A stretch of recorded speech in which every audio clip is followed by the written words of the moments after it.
The ballroom glittered under a galaxy of crystal chandeliers. Champagne flowed like a river, and an orchestra was tuning up their notes, a delicate promise of the evening to come. To everyone else, this was just another lavish wedding reception, a predictable union between two of the city's most powerful families. But to me, it felt like I'd stumbled into another dimension. I was 25, broke, and balancing a tray of canapes with hands that wouldn't stop shaking. My rent was overdue, and this catering gig was my last hope. I had no business being here, surrounded by people who wore more money on their wrists than I'd ever see in my life. The plan was simple. Keep your head down, serve the food, don't make eye contact, and get out the moment your shift ends. It was a solid plan, a foolproof plan, until I made the one mistake that would shatter it into a million pieces. Halfway through the night, the wedding officiant, a flustered-looking man with glasses perpetually slipping down his nose, shuffled toward the stage. His eyes scanned the room, then locked onto me. He beckoned urgently, a frantic flick of his hand, as if I were a star performer late for my cue. "Quick! Quick! You need to stand here," he hissed, grabbing my arm and guiding me toward the center of the room. I tried to protest, to explain that I was just the help, but before I could get a word out, he pushed me into place next to a woman in a breathtaking, snow-white gown. My heart didn't just stop, it plummeted. She was impossibly beautiful, tall, and poised, with sharp, elegant cheekbones, soft by the kindest eyes I'd ever seen. I knew who she was. Everyone did. Isabella Alice, the billionaire hotel heiress. Her family owned half the city's skyline. Her face was on the cover of every magazine. I was completely frozen, a deer in the headlights of a multi-billion-dollar freight train. "Wait," I stammered, my voice barely a whisper. "I'm not," but it was too late. The officiant cleared his throat into the microphone, the sound booming through the silent hall. "Ladies and gentlemen, let us continue with the ceremony." The crowd hushed. Cameras flashed, blinding me. I looked at Isabella, and her eyes widened in a perfect mirror of my own shock. This was it. The moment she'd point me out, have security drag me away, and I'd become the city's biggest punchline. For a terrifying second, the world held its breath. But instead of exposing me, her lips curved into the faintest, most conspiratorial smile I had ever seen. The vows began. Every nerve in my body was screaming at me to run, to sprint out of that ballroom and never look back. But then Isabella's hand brushed against mine.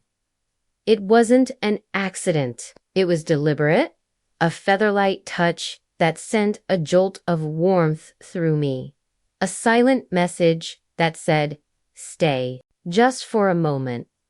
So I did. I repeated the lines the officiant fed me, my voice shaking so badly I was surprised anyone could understand me. He barreled through the words, completely oblivious, words meant for a groom who was nowhere to be seen. "You may now kiss the bride."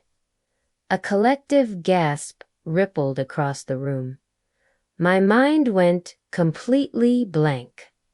What was I supposed to do? But then Isabella leaned forward. Her lips grazed mine in the lightest, most delicate kiss imaginable. It wasn't a kiss of passion, but of rescue. It was as if she was shielding me from the world's judgment, saving me from a humiliation I had stumbled into. The audience erupted in thunderous applause, none the wiser. And just like that, in a whirlwind of confusion and flashing lights, I, the broke caterer, became the billionaire's bride, if only for a night. The moment we stepped away from the altar, chaos erupted. It turned out the real bride had been stuck in a freak traffic jam. The officiant had gotten the schedule mixed up, and I had simply been in the wrong place at the spectacularly wrong time. Staff members rushed to explain, lawyers huddled in corners, whispering frantically, and the guests buzzed with gossip. But Isabella, she was an island of calm in a sea of pandemonium. She found me in a hallway where I was pacing like a trapped animal, my catering uniform feeling more like a prison jumpsuit. "You handled yourself well," she said, her voice rich with an amusement that completely disarmed me. "I handled myself. I just hijacked your wedding." I blurted out, the words tumbling over each other. Her laugh was low and musical.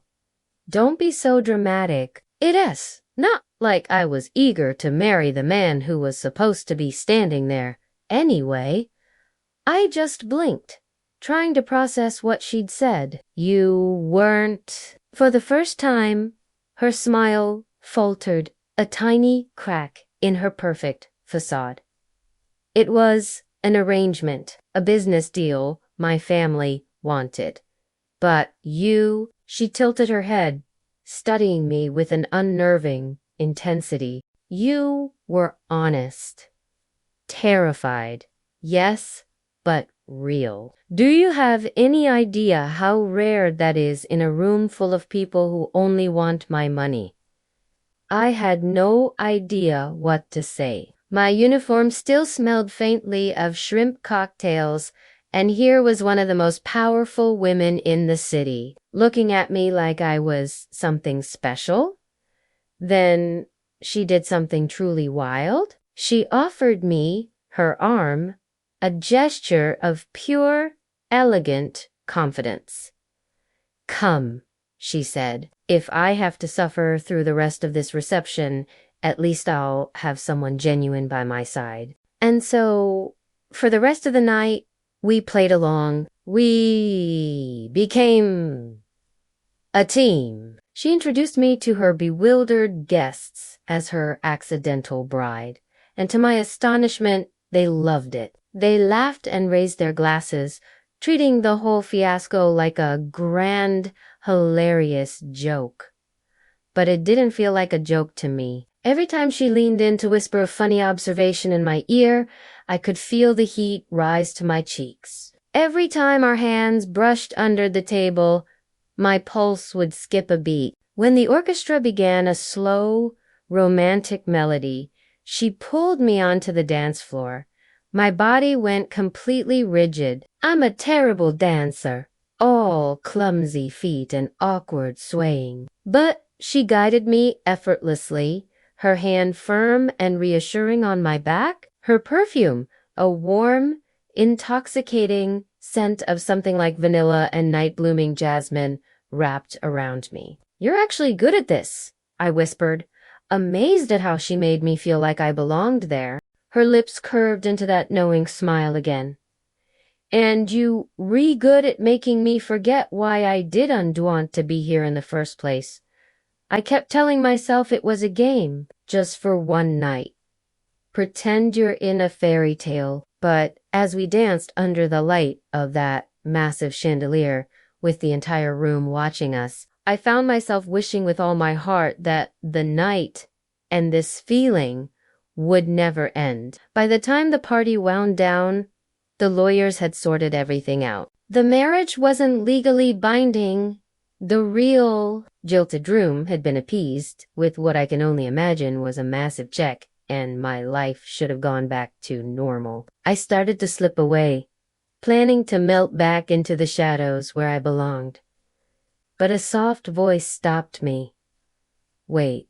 I turned. It was Isabella. She had caught my wrist, her grip gentle but firm. "Don't disappear just yet." Her eyes, those kind, intelligent eyes, held mine. They were steady and completely unguarded. For the first time all night, There was no game, no pretense. Tonight may have been an accident, she said, her voice barely above a whisper. But I don't believe in coincidences. Do you? I swallowed, my heart pounding a frantic rhythm against my ribs. I don't know what I believe anymore. Her smile widened, slow and deliberate, and it sent a new kind of jolt through me. Then maybe, she said, her thumb brushing softly over my wrist, we should find out together. And just like that, what began as a catering gig to pay my rent, a simple, mortifying error at a high society wedding, became the first page of an entirely new chapter, an unexpected, unbelievable, and absolutely terrifying love story. Thank you so much for watching all the way to the end. If you enjoyed this story, please don't forget to hit that like button and subscribe to the channel for more content just like this. We'll see you in the next one.